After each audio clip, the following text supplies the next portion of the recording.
L'épisode de cette semaine vous est présenté par Service Pelletier-Gosselin. Oui, on ramène les publicités en début d'émission parce qu'on oubliait de les faire. Service Pelletier-Gosselin, vous les connaissez, ils nous accompagnent depuis déjà plusieurs années. Vous avez une petite organisation, vous avez besoin de soutien administratif parce que vous n'avez juste pas la permanence pour opérer tout ça. Ben, eux, ils ont les ressources, l'expérience, la connaissance pour vous aider dans vos finances, vos organisations d'événements, vos communications avec vos membres, votre clientèle. Donnez-leur un petit coup de fil, ils peuvent sûrement vous aider. Et on remercie également Molson Coors qui nous fournit les breuvages cette saison lors de nos tailgates. Donc, venez nous voir, venez profiter des produits, venez compléter votre inscription, venez chercher votre cadeau au prochain tailgate à domicile. On va être très heureux de vous voir. Bonne émission tout le monde.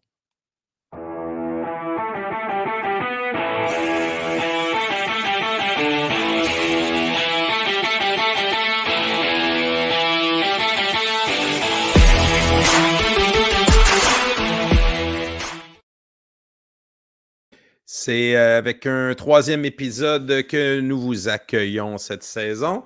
Déjà 2 semaines dans les livres. Mon nom est Éric Généreux. Avec moi, Tamil Kadi, François Mathieu, pour parler football universitaire des Carabins, comme à l'habitude. Fin de semaine dernière, on était de l'autre côté de la montagne pour un autre affrontement entre les Bleus et les Rouges. Comme à l'habitude, les Carabins ont dominé McGill, mais il y a eu quand même eu plusieurs choses intéressantes dans le match. On va en discuter. On va aussi parler de l'autre match qui avait lieu au Québec, Concordia contre Sherbrooke, un match beaucoup plus serré, celui-là. Et on va faire le tour de ce qui s'est passé dans le football universitaire canadien et faire un petit preview de ce qui nous attend cette fin de semaine, alors que les Carabins remontent la 20 ou la 40, dépendamment de ce que vous préférez, pour aller à Québec, secteur Sainte-Foy, pour affronter les méchants pour une première fois cette année. Vous avez le classement après la deuxième semaine d'activité. Donc, ce que je vous invite à faire, comme à l'habitude, on va revenir sur le match Carabin-McGill qui avait lieu vendredi soir dernier au stade Percival Molson. Donc, comme je l'ai mentionné, un petit match du vendredi soir sous les lumières. On avait encore quelques absents du côté des Carabins, notamment Nicky Farinaccio et qui d'autre qui n'était pas là? Dosso, je pense qu'il n'était pas revenu encore. Logo non plus. Ah, pardon? Logo non plus. Legault non plus.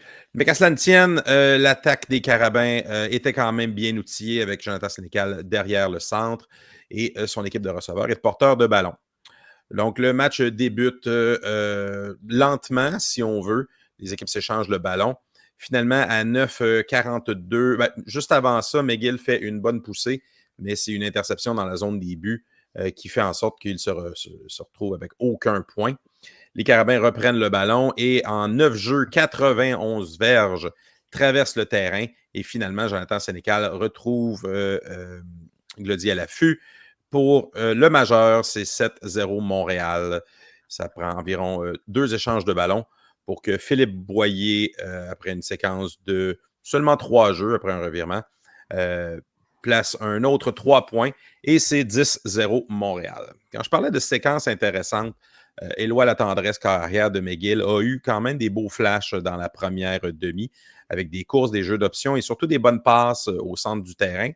Ce qui a permis d'assembler une séquence de seulement 2 jeux 9 verges, mais qui lui a permis de trouver lui-même la zone des buts avec une course de 7 verges et McGill inscrivait le majeur. C'était 10-7 à ce moment-là. Malheureusement, c'était le seul moment de réjouissance pour McGill. Jonathan Sénécal reprend le ballon, séquence de 4 minutes, 89 verges, et c'est lui-même qui complète le travail, rendant l'appareil à son homologue. Une course de 8 verges, c'est 17-7 Montréal.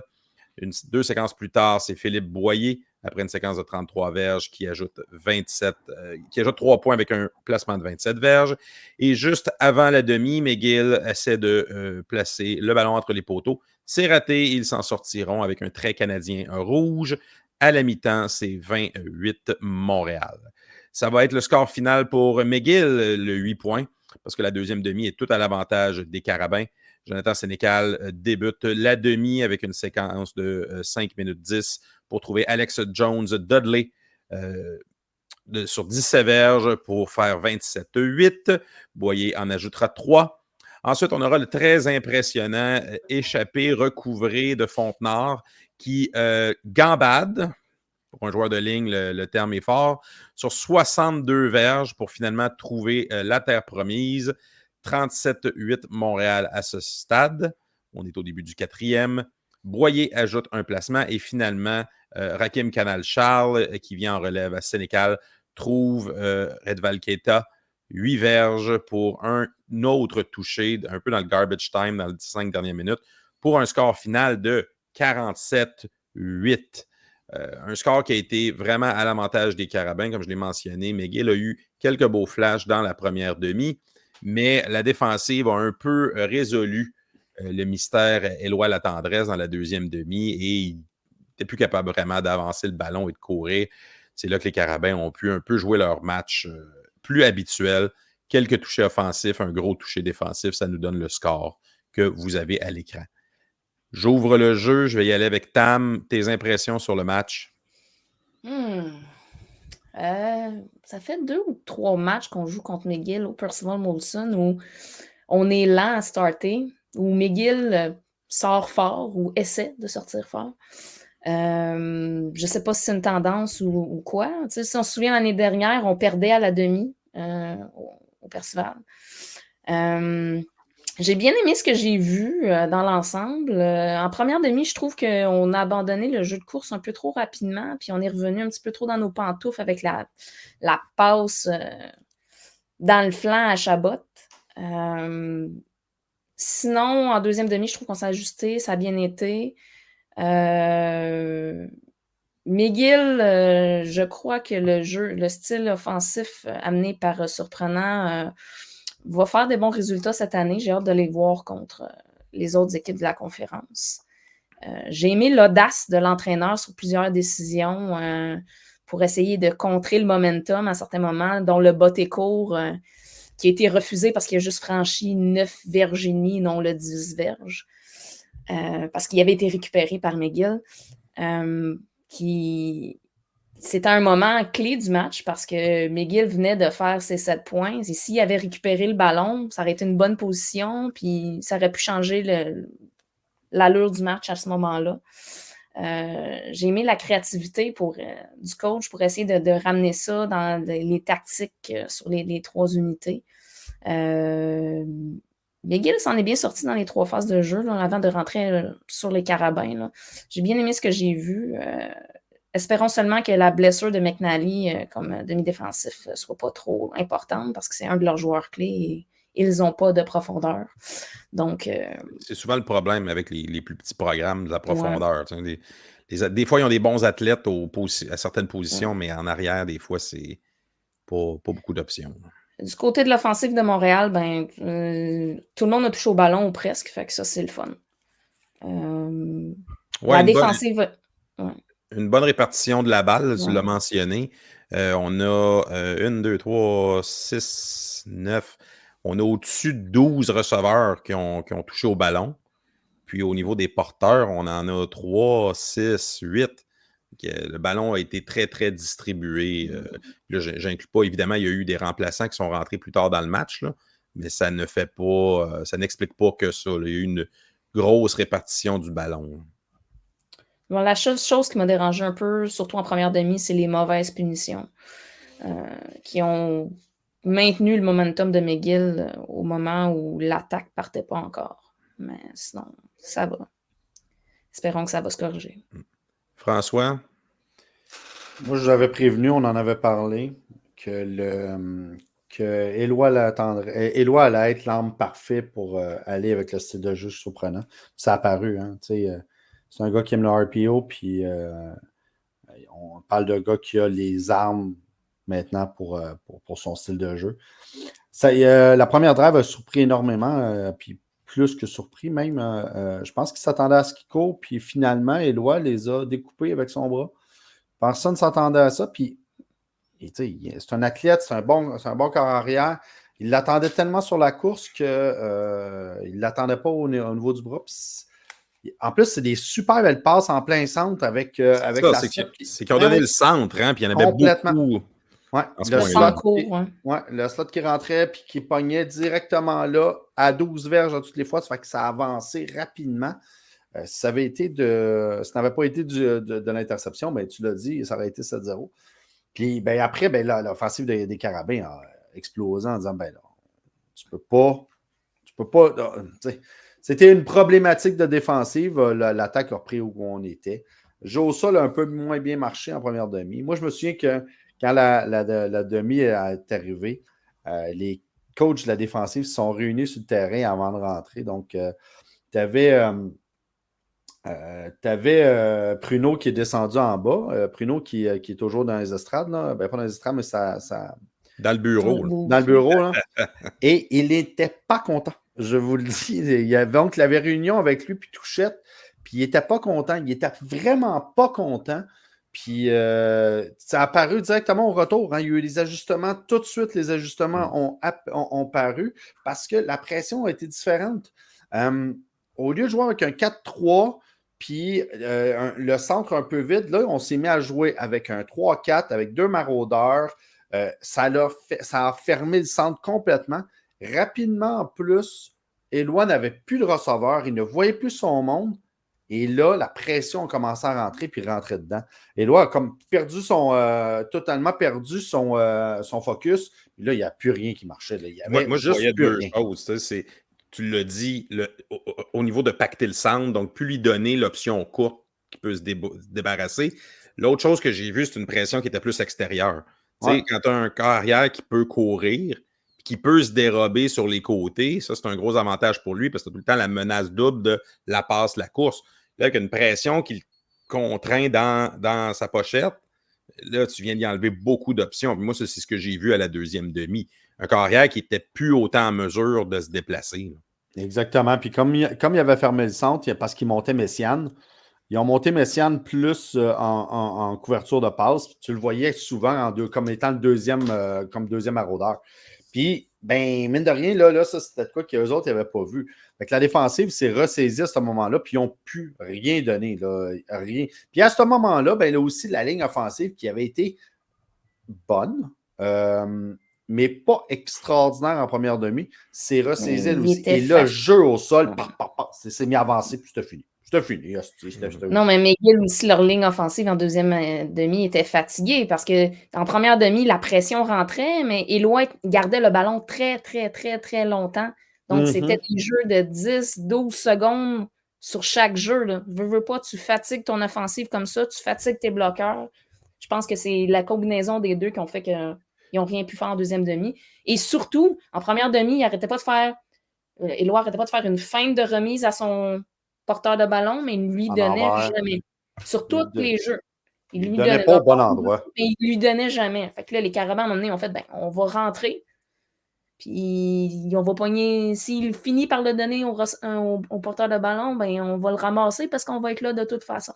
Ouais. Donc, il y a eu des ajustements, c'est ça, des ajustements. Mais j'ai trouvé finir avec 10-12 sacs dans cette game-là. Là. On était dans la première demi, on était tout le temps dans le champ arrière. Là. C'est Éloi qui a, comme un serpent, réussi à se faufiler à plusieurs reprises parce que sinon, ça il y en a combien? Il y a eu 7 sacs pour 49 verges. Exact, 7 sacs, c'est énorme. La plupart sont venus en deuxième demi. Mais il y a eu des plaqués pour perte aussi sur le porteur de ballon. Oui, mais c'est ça. En deuxième demi, tout a bien marché. À vrai dire, il y a eu des ajustements, puis j'ai l'impression que c'est ce qui caractérise ce début de saison pour les Carabins, parce que j'avais trouvé la même chose la semaine d'avant contre Sherbrooke. Je trouvais que c'était dur. La première demi est dure mise en place, puis après, tout se met en place. C'est une équipe championne, non? Les Carabins sont toujours comme ça, sont un petit peu lents à partir. Là. C'est rare qu'on part sur les chapeaux de roue. Là.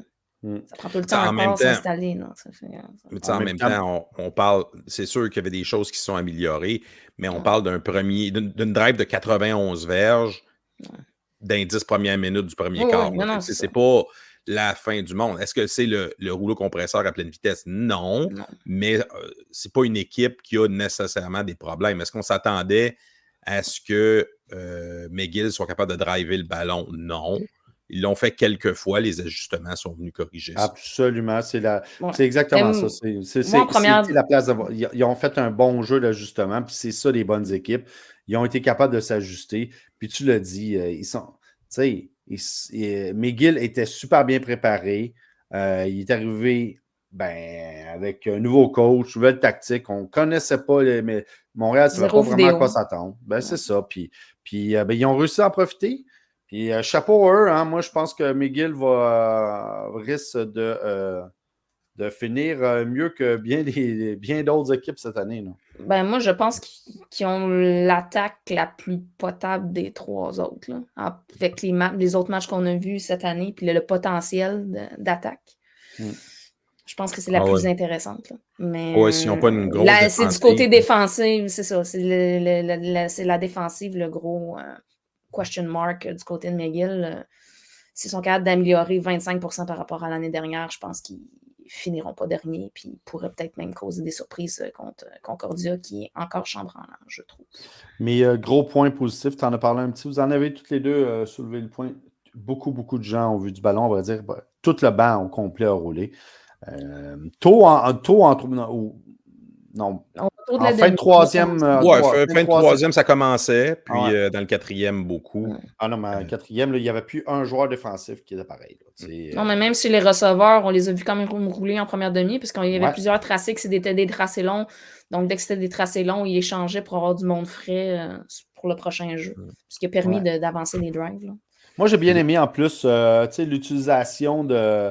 C'est quoi le gros centre arrière qu'on a utilisé pour faire le sneak? Ah, j'aime ça, moi, quand ils font ça. Puis, il y a eu pour quelques une recrue, beaux jeux. Il est très utilisé rapidement, je trouve. Il monte dans le depth chart rapidement.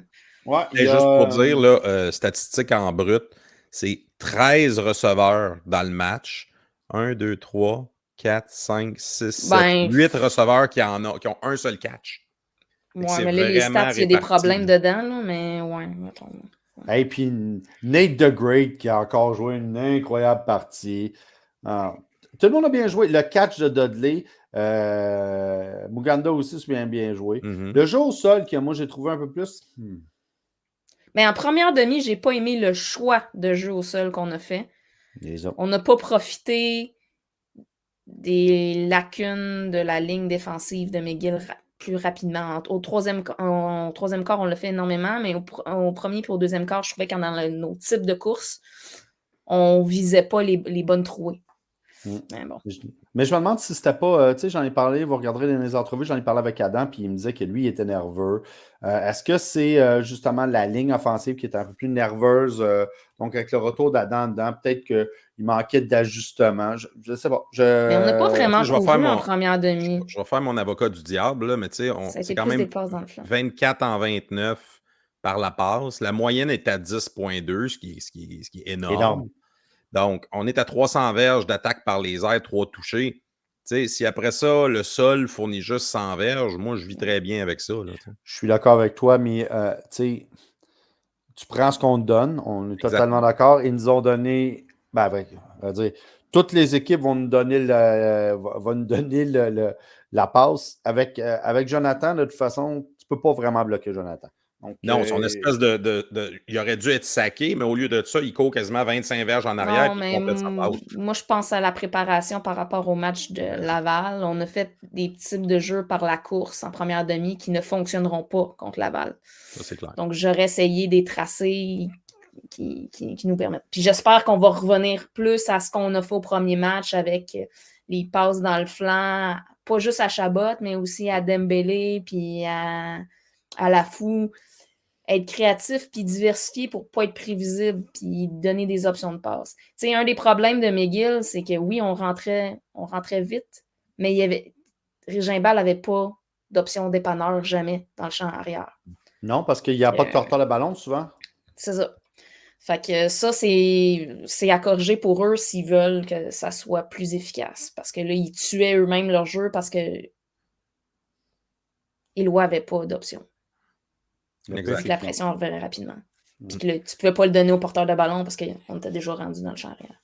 Le fait, c'est qu'on a l'impression de chialer, hein, ça a fini 47-8 quand même. Hein. Exact.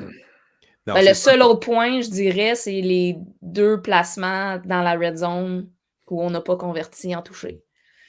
Ah, mais il fallait bien que Boyer gagne son joueur de la semaine, là, parce que Il l'aurait gagné de toute façon. j'ai arrêté de comprendre comment il attribue les joueurs de la semaine de la première semaine. J'ai complètement arrêté.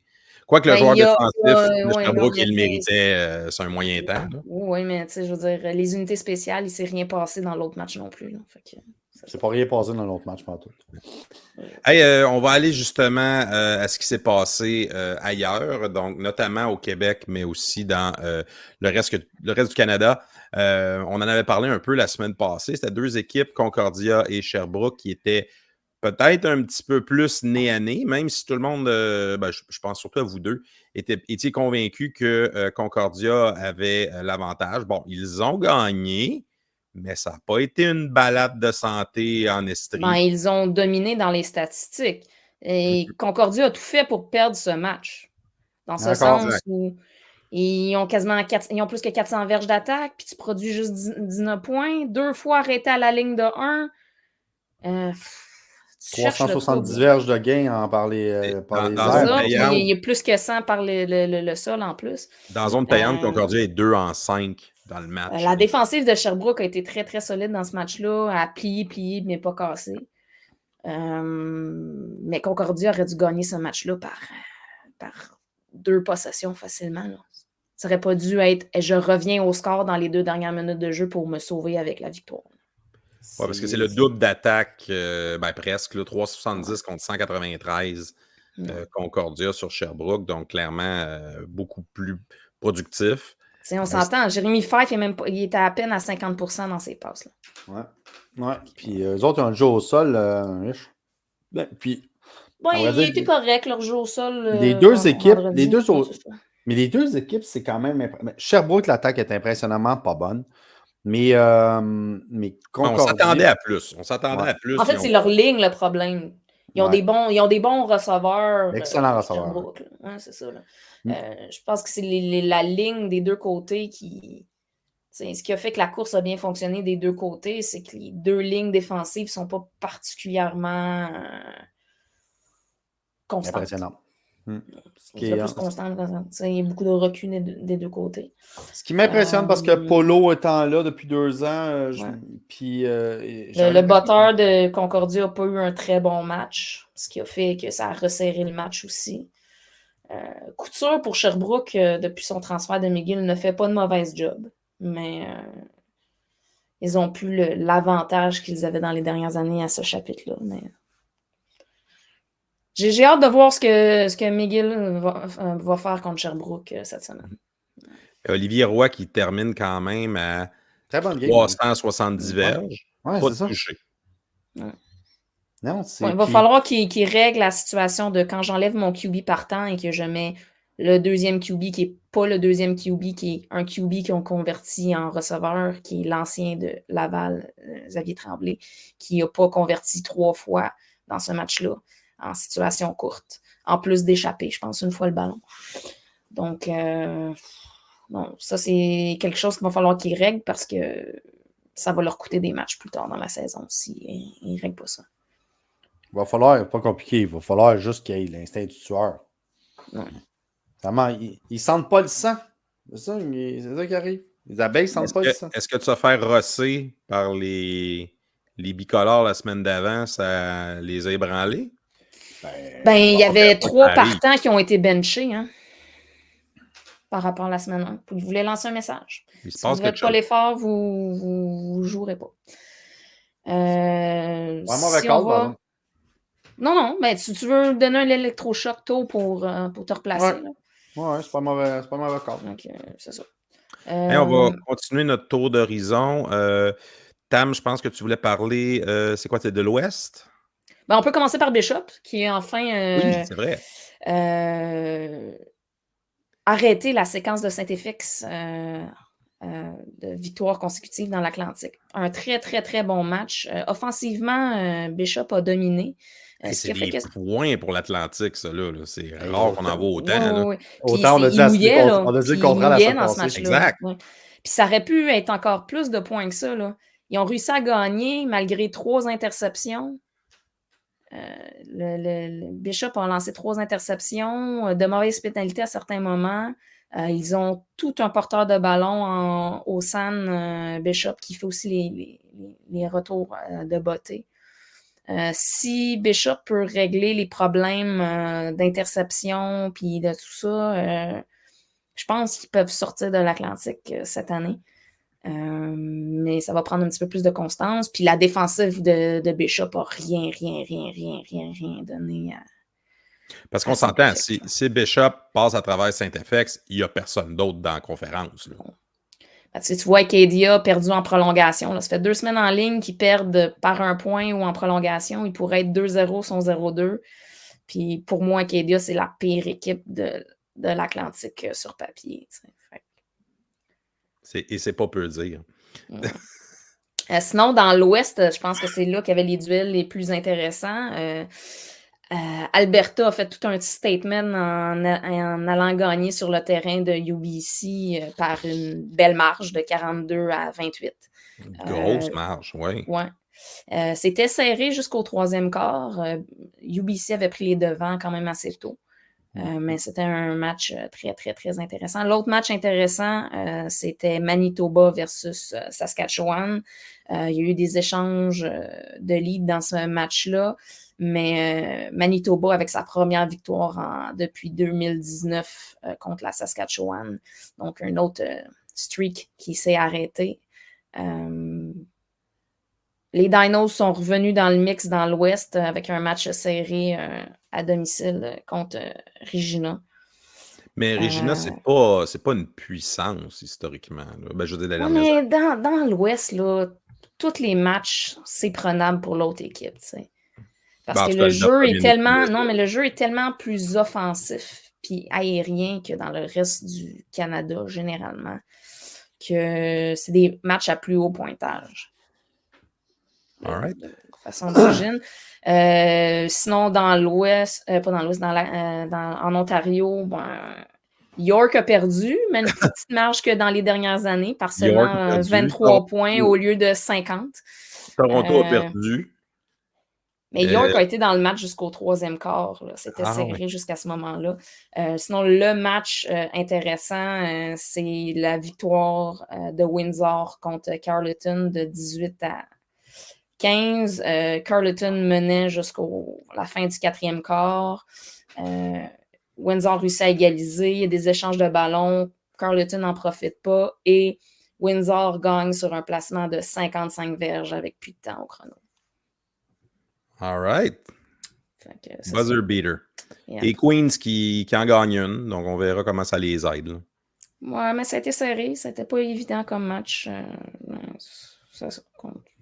Puis les Ponies qui sont de retour aux Ponies, 71-3. Ouais. Mais Waterloo, c'est pas facile non plus. Là, non, ils sont sur la pension en reconstruction. On est dans les bas-fonds. Puis c'est ça aussi, l'Ontario, il y a beaucoup d'équipes, donc il y a beaucoup d'écarts aussi. Mais Guelph is on the rise. Ils sont en montée après leur saison catastrophique l'année passée. Ils sont à 2-0 avec 2 belles victoires en début de calendrier. Good. Donc, cette semaine, ce qui nous attend, vous le voyez à l'écran. Donc, Acadia qui s'en va à Saint-FX dans l'Atlantique. C'est Bishops qui est en congé. St. Mary's à Mount Allison. Pas grand-chose de spécial de ce côté-là. Côté de l'Ontario, est-ce qu'on a quelque chose à regarder? Western Carleton, peut-être? Moi, je dirais Laurier contre Guelph. Juste pour voir Guelph est rendu où dans sa progression. Ouais, puis peut-être Western Carleton, mais Western devrait nettoyer Carleton. C'est juste pour voir l'écart, là, disons, que ça pourrait être intéressant. Carleton se situe où? Exact. Milieu de peloton ou fin de peloton. Dans l'Ouest, on a Manitoba contre UBC qui pourrait être intéressant. Ouais. Puis toujours le face-à-face de la Saskatchewan entre Saskatchewan et Regina. Et le match de rivalité. Et le face-à-face de l'Alberta. Oui, c'est vrai. Sauf que celui-là, je m'attends un peu à rien. C'est pour ça que je n'avais pas parlé. Ouais, les Golden Bears sont pas mauvais depuis 2-3 ans. C'est eux qui sont déclarés favoris pour l'Ouest cette année. Puis avec la victoire sur UBC, c'est cohérent. Mais UBC est en fin de cycle aussi. Là. Ça devrait être une de ces deux équipes-là qui va sortir de l'Ouest cette année. Sinon, au Québec, on a McGill qui s'en va à Sherbrooke. C'est pas la télévision, mais il y a la radio si vous voulez l'écouter. La radio étudiante de Sherbrooke diffuse tous les matchs de Sherbrooke. Et c'est plus écoutable que Chiz, qui est la radio de Québec. Disons que c'est moins partisan. Ouais. Dans le fond, là, ça va être de voir quoi. Est-ce que l'attaque de McGill est meilleure que la défensive de Sherbrooke ou au contraire, est-ce que la défensive de Sherbrooke l'attaque de Sherbrooke est trop poche pour la défensive, trop poche de McGill? Lequel qui va gagner? Ça, et laquelle des deux équipes a une meilleure unité spéciale? Ça va peut-être se jouer là parce que les deux, on est force contre force, faiblesse contre faiblesse. Il ne faut pas oublier que le botteur de McGill jouait au soccer encore il y a 2 mois. Fait qu'il n'est pas habitué à la forme ovale du ballon. C'est ça que tu es en train de me dire. Mais il a toute une jambe et il a Boris Bédé comme... non, pas Boris Bédé, il y a Christopher Milo comme coach des botteurs. Donc, il peut avoir une progression assez rapide dans son cas. Il n'est pas habitué de ne pas faker quand il tombe. Ouais, c'est ça. Si tu vois qu'il y a de la force dans son botté, ça va être la précision qui va être à travailler. Exact. Et encore une fois, on est... Je pense que c'est dans un le des rough plus... à Sherbrooke. Ouais, c'est un des plus gros potentiels à McGill depuis un bout en termes de porteur de ballon. Là. Ça a été pas mal... Et évidemment, le match qui va nous intéresser, c'est les Carabins s'en vont à Québec pour le premier affrontement de l'année contre le Rouge et Or. Samedi soir. Samedi soir. Apparemment que les Rouges ont le couteau entre les dents, mais c'est sûr qu'ils ont perdu 3 fois l'année passée, donc le contraire serait surprenant. Vous vous attendez à quoi? Là? On a le Rouge et Or qui a joué un match, qui ont été très performants. Les Carabins en ont joué 2, un peu similaires. C'est difficile de se baser là-dessus, mais par rapport à ce qu'on a vu comme changement et les attitudes, vous vous attendez à quoi? François, je commence avec toi. Moi, je m'attends à ce que ça soit beaucoup plus dur qu'on s'attend. Tu sais, là, je ne m'attendais pas à ce que ce soit facile. Non, mais ce que je veux dire, c'est les 2 derniers... À part la finale, l'année passée, là, les Carabins ont relativement bien joué. Là. J'ai l'impression que, on l'a dit, Laval est en mission cette année. Okay? Littéralement, Laval est en mission. Ils n'ont pas apprécié comment les Carabins les ont ridiculisés l'année passée. Le 28-0, ils l'ont encore dur de travers. Ils ont 2 classes de repêchage hors pair. Ils ont torché le recrutement depuis 2 ans, puis ça commence à apparaître parce que la dernière partie contre Concordia, il y avait énormément de nouveaux et de recrues de jeunesse. Et en plus, si on fait juste regarder cette partie, l'un des gros points faibles de l'année passée, c'était l'attaque, et surtout entre les oreilles de Desjardins. Je l'ai trouvé calme, parfait. On dirait qu'Éti a trouvé le moyen de le mettre dans la zone. Pression. Oui, mais exactement, ils ont réussi. Mais ils ont réussi à mettre les jeux et les unités pour s'assurer qu'il n'y ait pas cette pression-là. Il y a juste un moment donné... Ils ont fait un play calling parfait pour lui, exactement. Arnaud ait pas pensé. Exactement. Et si on se fie à cette game-là, l'identité classique de Laval, donc avec une immense O-line, leur O-line, elle est très bonne, disciplinée, destructrice, et ils ont surtout des porteurs de ballon qui pourraient être partants dans l'ensemble de toutes nos équipes, Montréal inclus. Donc, ça va être un match qui va être dur pour la défensive des Carabins, et le genre de trou au centre qu'on a laissé à Éloi, on ne pourra pas se permettre de le laisser à Desjardins parce qu'on a un Cool et un Gaillardaise qui va se ramasser en plein milieu. Et je suis convaincu qu'on va avoir encore un receveur qui va avoir toute la place qu'on n'a jamais entendu parler. Donc, moi, je pense que Laval va arriver, surtout dans c'est son open season, c'est sold out, c'est leur match en blanc, c'est... Un match en soirée. Le gate va être long. Hostie qu'ils vont être chauds. Ah, que le monde va être désagréable. Ah, que les gens vont être désagréables. Mais c'est même moins pire qu'il y a quelques années, François. Là, même ouais, mais là, c'est un match en soirée. Un samedi qu'ils vont commencer à payer en même heure que d'habitude. Ah oui, au lever du soleil et même avant. Ouais. Les 2 lignes, je pense que ça va être important. Je pense que le facteur X ici va être la température. S'il mouille, je m'attends à ce que ça finisse par un placement d'écart. Ça va être serré, puis ça va être du jeu au sol, dépendamment de si la pluie est drue ou pas, si la pluie arrive plus tôt que prévu ou quoi que ce soit. Là. S'il fait beau, je pense qu'ils vont avoir une possession de différence ou plus. D'un bord ou de l'autre, là, ça va dépendre des revirements. L'année passée, on a créé beaucoup de revirements contre eux. Fait que si on fait des revirements, il faut faire des points. On ne peut pas laisser des points sur le board. Ça va être dur. Hein? Moi, je vois pas ça comme un match facile. Historiquement, contre Laval, c'est tout le temps serré. C'est 1 ou 2 jeux qui font la différence dans le match. Les deux équipes ont des joueurs étoiles à pas mal toutes les positions. C'est à qui va jouer son jeu d'échecs le mieux, puis le positionnement du ballon sur le terrain. Pour une des rares fois, je considère qu'avec notre botteur, on a l'avantage sur cette phase de jeu-là.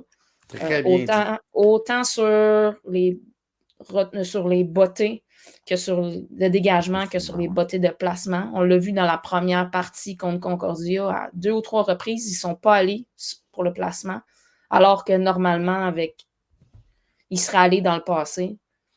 À certains positionnements sur le ballon. Je pense que les 2 batteurs de Laval c'est d'excellents batteurs, mais qui manquent d'expérience encore au niveau universitaire. Comme Boyer, il y a 2 ans, sa première année universitaire n'a pas été